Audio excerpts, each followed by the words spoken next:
이 당대표 선거를 할 때도 민주당 내에서 이재명 대표가 만약에 당선이 될 경우에 사법 리스크가 현실화될 수 있을 것이다. 이런 얘기를 했었는데 실제로 민주당 지지율을 보면 그게 실제로 작용하고 있구나라고 판단할 수밖에 없는 결과들이 나오고 있어요. 김경만 의원님.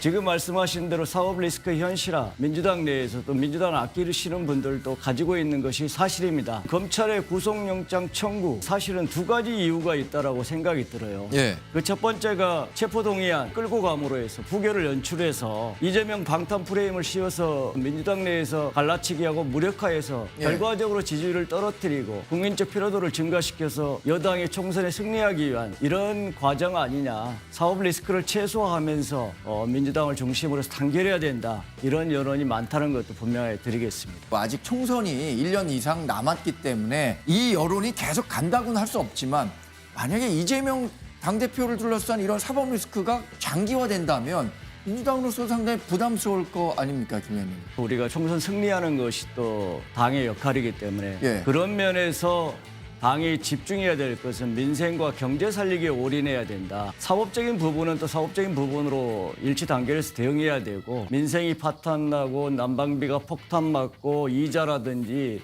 여러 가지 현실적인 부분이 굉장히 어렵지 않습니까? 예. 이 부분에 당이 집중하고 정치가 집중해야 국민의 민심에 이런 부분을 얻을 거 아니냐. 이번에 만약 부결되면 또 뭐 쪼개기 영장을 청구한다는 이런 부분에 대해서는 과감하게 좀 단절시키고 우리 당에 또 그런 쪽으로 좀 올인해야 되겠다.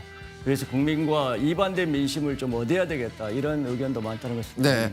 근데 실제로 민주당 내에서는 이재명 체포 동의안에 대해서 어떻게 민주당이 입장을 가져가야 하는가를 두고 상당한 격론이 오고 가고 있습니다. 헌법에 보장된 기본적인 권리를 국회의원이 이렇게 판단하고 하겠다는 것인데 그 부분을 가지고 당당하게 나가라 이런 부분을 강요하는 것은 바람직하지 않다라고 생각하고 네. 173쪽의 체포동의안 내용을 보면 그중에 428억 원이 확정이익으로 이재명 당대표 것이다 라고 누차 보수 언론에서 이야기했는데 이번 체포동의안에 그 내용은 싹 빠졌습니다. 네. 그만큼 뭐냐 하면은 상당히 정치적 수사다 이런 부분들을 반증하는 거거든요. 우리가 법원의 판단을 존중하고 기다려야 될 내용이지 개별 사안이 증거가 있다 없다 여기서 다툴 네. 부분은 아니라고 생각합니다.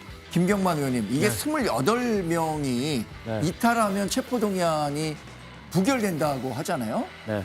체포동의안이 이제 통과가 되는 거죠. 네. 체포가 될 수 있는 건데 정치권에선 네. 어느 정도 표가 이탈할 수 있을 것이다. 이렇게 아니면 민주당 내에선 얘기가 나오는 게 있나요? 맞아요. 그 부분은 어려운 예측이고요. 예. 하나의 우리가 단일 대우를 유지하는 것이 전쟁의 승리의 가장 중요한 요건이지 않습니까? 예. 민주당이 이재명 당대표를 중심으로 해서 단결해서 나아가야 된다. 이런 부분에 다수의 목소리가 있고 당의 미래를 생각하는 입장에 계신 분들이 예. 서로가 의견을 나누면서 단결된 이런 모습을 모아나가는 과정이 되지 않을까. 이재명 당대표가 우리가 흔히 말하는 비이재명계 만났다고 하는데 그것은 본인의 입장을 설명하는 자리일 수도 있고 네. 또 최근에 전국과 민생, 경제 현안 이런 부분에 대해서 당대표가 당원들의 또는 국회의원들의 의견을 수렴하는 것은 너무나 당연하다고 생각합니다. 그런 과정의 일환으로 볼 수도 있다. 네. 이렇게 생각이 듭니다. 특전사 단체들이 광주 5.18 민주화 국립묘지를 처음으로 참배했습니다. 지난달이죠. 5.18 관련 단체가 서울 국립서울현충원을 방문해서 5.18 때 수직한 특전사와 경찰 모욕을 참배한 데 대한 화답 성격이 강한데 일부 5.18 관련 단체와 광주 지역 시민단체는 진상규명과 사과가 먼저라면서 이날 행사에 반발해 몸싸움을 벌이기도 했습니다. 김경만 의원님 광주 지역에 특별한 애정 많이 갖고 계신 걸로 알고 있습니다. 제가. 네. 5.18 정신은 광주에 살아있는 정신인데 갈등과 분열로 가는 것보다는 화해와 조정을 가기 위한 행사는 바람직하다고 생각합니다. 다만 아시다시피 여러 가지 과정에서 서로의 대화가 미흡했고 그 과정에서 시민단체를 참여하기로 하는 행사들이 철회했지 않습니까?